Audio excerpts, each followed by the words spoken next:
Bonjour à tous et on se retrouve aujourd'hui pour une nouvelle vidéo. Non, je ne suis pas en maillot NCT, maillot France 2018-1998 pour supporter les Bleus lors de cette Coupe du Monde. Mais on n'est pas là pour parler maillot, mais on est là pour parler vélo. Et on continue dans notre série vélo à assistance électrique avec, je le disais dans des vidéos, peut-être que vous l'avez vu sur les réseaux sociaux, je ne sais pas, un petit nouveau qui est arrivé tout fraîchement chez nous et qui va venir se confronter à ces deux premiers vélos électriques que l'on a déjà reçus, le Lapierre et le Look.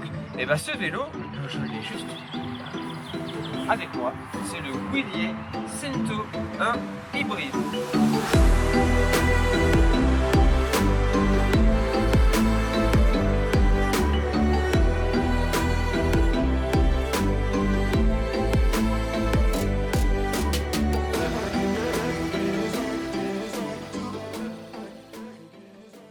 Ce Willier est un peu particulier dans le monde des vélos à assistance électrique, c'est pourquoi il est dit hybride.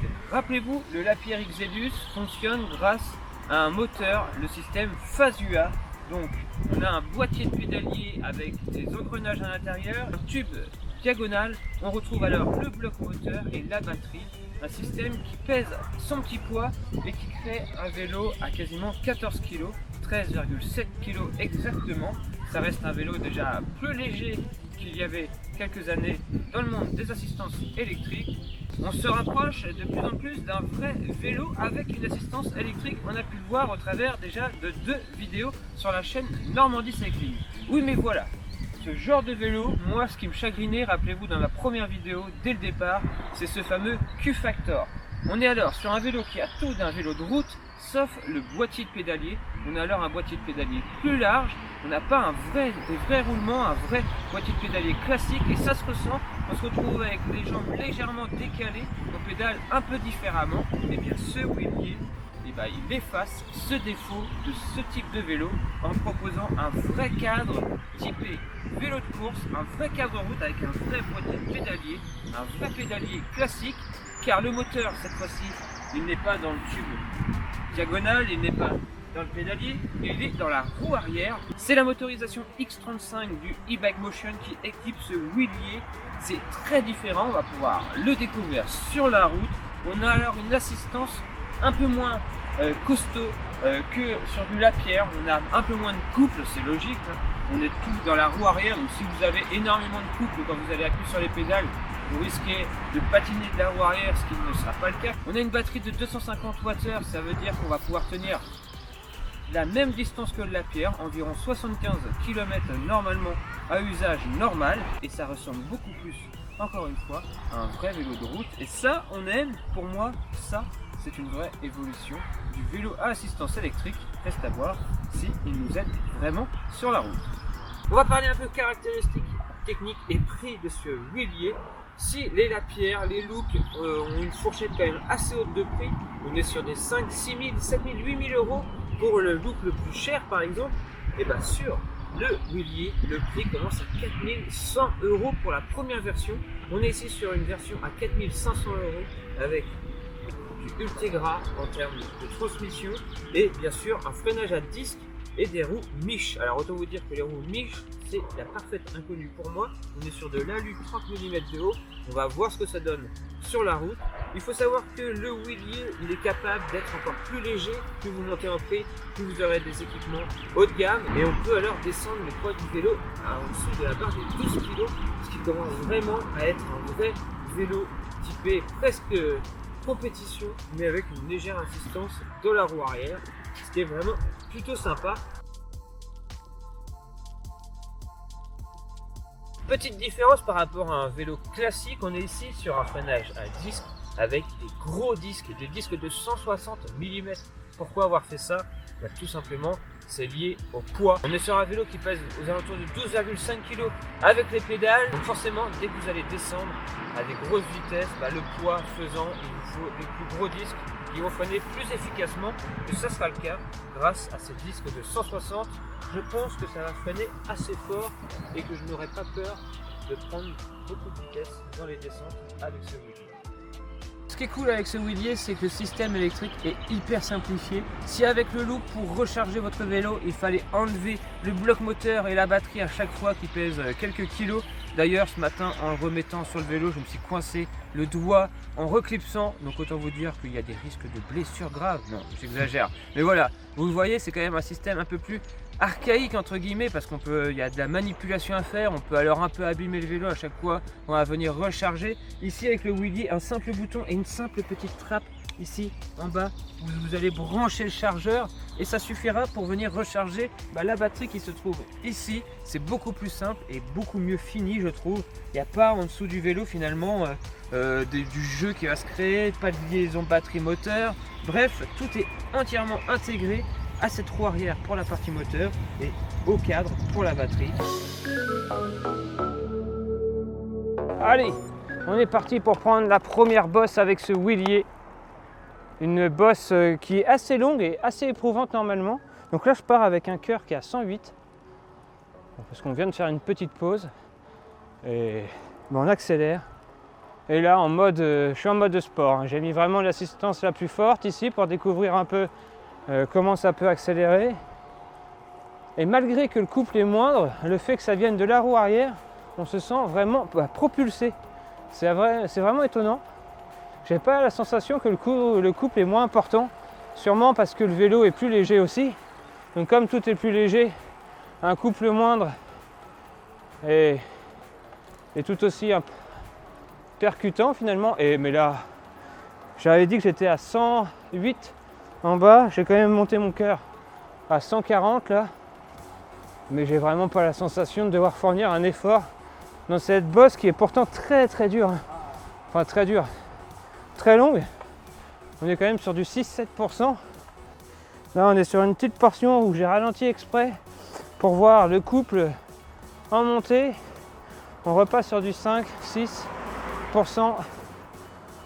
Ça monte, ça monte même tout seul. Mon cœur est à 140, il dépasse pas du tout le 140 et on va faire une expérience. 140 à 23 km/h, on coupe l'assistance.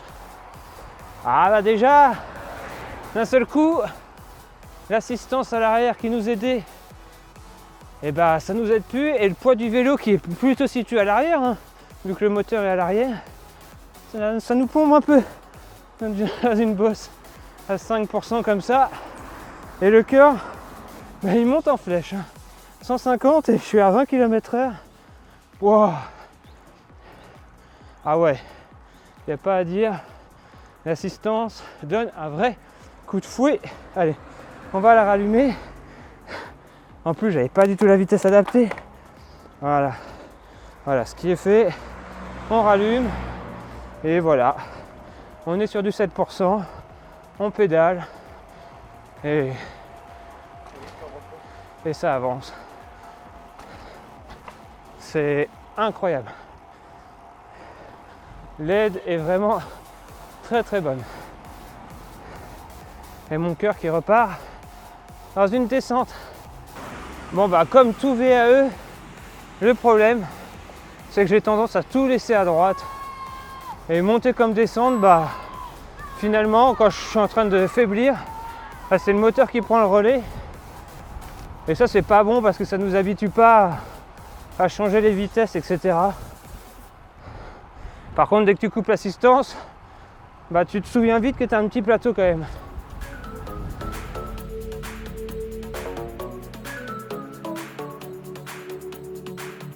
Alors le niveau de batterie est un peu moins précis je trouve que le système avec le pupitre. C'est juste une couleur blanche qui va passer au bleu puis au rouge, j'imagine, quand il n'y a plus de batterie, ça doit être quelque chose comme ça. Mais on n'a pas vraiment de notion de pourcentage restant ici. On peut normalement connecter l'ensemble à un portable pour avoir plus de précision. On le fera dans une prochaine vidéo pour voir si on peut quand même plus précisément piloter ce moteur électrique. Là, on va monter une bosse avec un assez gros pourcentage juste à droite ici. Donc là, on est vraiment sur un pourcentage, on va être sur du 10% je pense. On va voir comment réagit une assistance sur un tel pourcentage positif.